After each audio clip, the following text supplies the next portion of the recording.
It's a very, obviously very famous Coward play. Yeah. It's done a lot. Mm-hmm. And I think a lot of people who have been to the theatre at all will have probably come across the play. Yes, yeah. And as such, I've thought about directing it off and on quite a few times.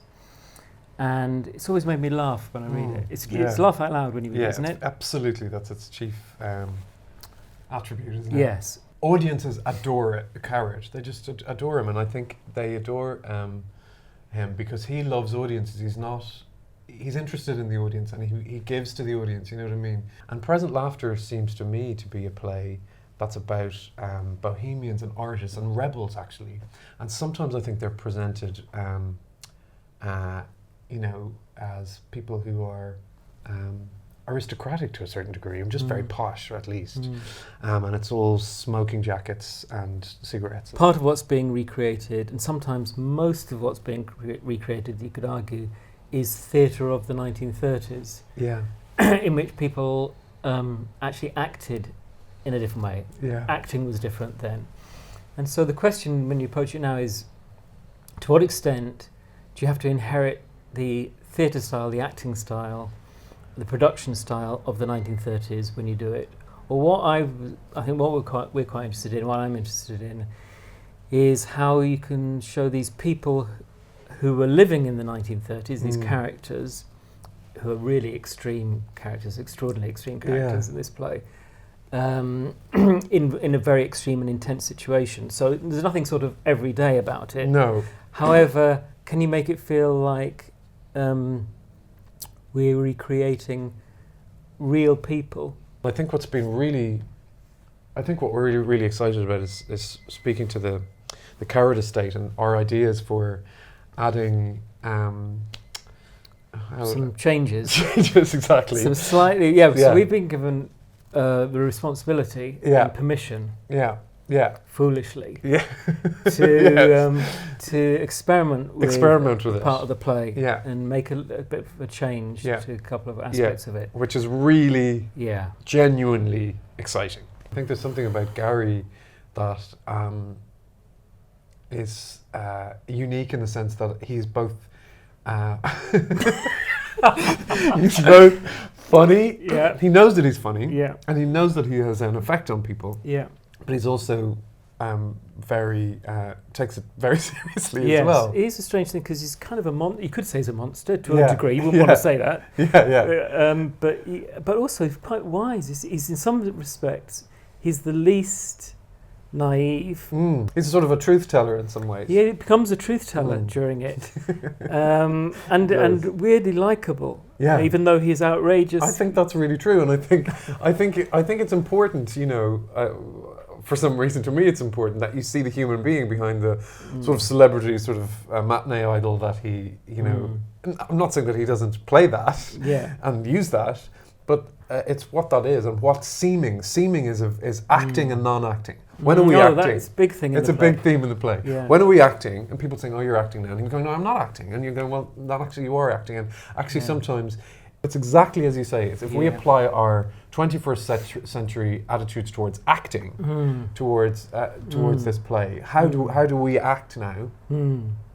And we tend to act now. We don't present the problem. We go, oh, we want the audience to have to do a little bit of work. Detective work. And applying that to Coward can make it really, really exciting because his dialogue is not just funny, but so actable, which he talks about in the modern. play. It feels modern. Yeah. Noёl Coward was called the first pop star. Yes. Because not only being a star and celebrity through his acting, but also songwriting and singing and big thing. And thousands of people would turn up to see him, hear him sing his songs. Yeah. And so that's something about that. What I've tried to do is try to sort of think about contemporary pop stars who've lived a life which is. It's not uncommon, is it? I think you kind of did a play about it once. Actually, Birdland, And but anyway, there's this extraordinary life of an artist in the middle of this intense focus of adulation, but also pressure and people wanting things from me and stuff like that. And so I think even when you say, oh well, Gary Essendon is a kind of a pop star as well, that releases a sense of modern contemporary understanding of the character as well, and stops him being out of reach. Yeah. He's kind of a Peter Pan figure. You know, a big part of him just wants to stay in Neverland and stay airborne and have the sexual relationships and fulfill his appetite and enjoy the fame that he enjoys. And yet another part of him is feeling old and tired and lonely. It's very interesting. This is a play that was apparently originally called Sweet Sorrow, which is a fantastic title, because it's got a paradox and it's got both things in it. It's got Neverland in it and the sweet, and it's got sorrow, sort of melancholia that Peter Pan has as well, and that loneliness is a byproduct of fame, isn't it? And you see that a lot. I'm very interested in success and fame, which people always look up to and think is only positive.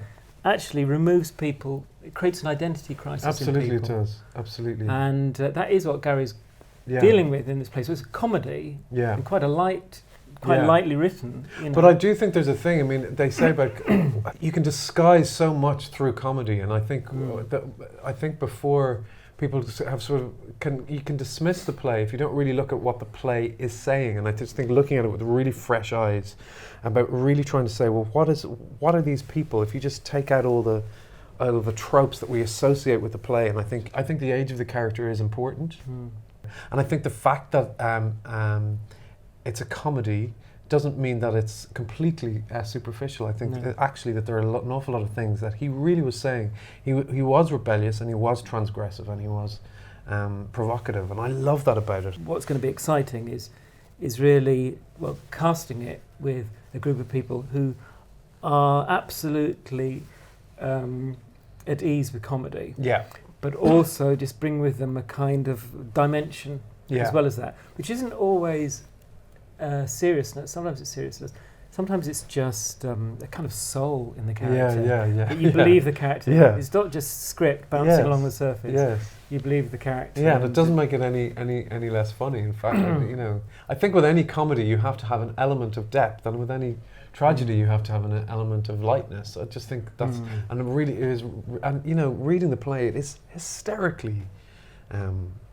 It's hysterically funny. And it becomes like a farce. It does, later on. So farce being a sort of something that builds and builds and builds in energy and becomes out of control. And I don't know about you, but always before I go away somewhere for work, the boiler breaks down, or I get a parking ticket, or sprain my ankle, and my back goes out. And the Wi-Fi goes, then you're putting in the password and you're thinking something goes wrong before you go away. It always happens. And true to form, I don't know what that is. It's like the cosmos sort of conspires against you because it doesn't like change or something.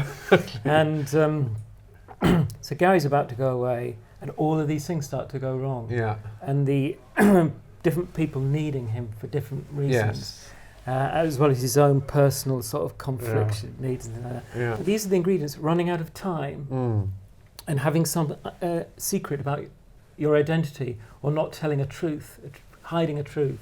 They're the key ingredients of farce. Really. Absolutely. So even whilst it's spiralling itself up, hopefully, cut to the least funny production.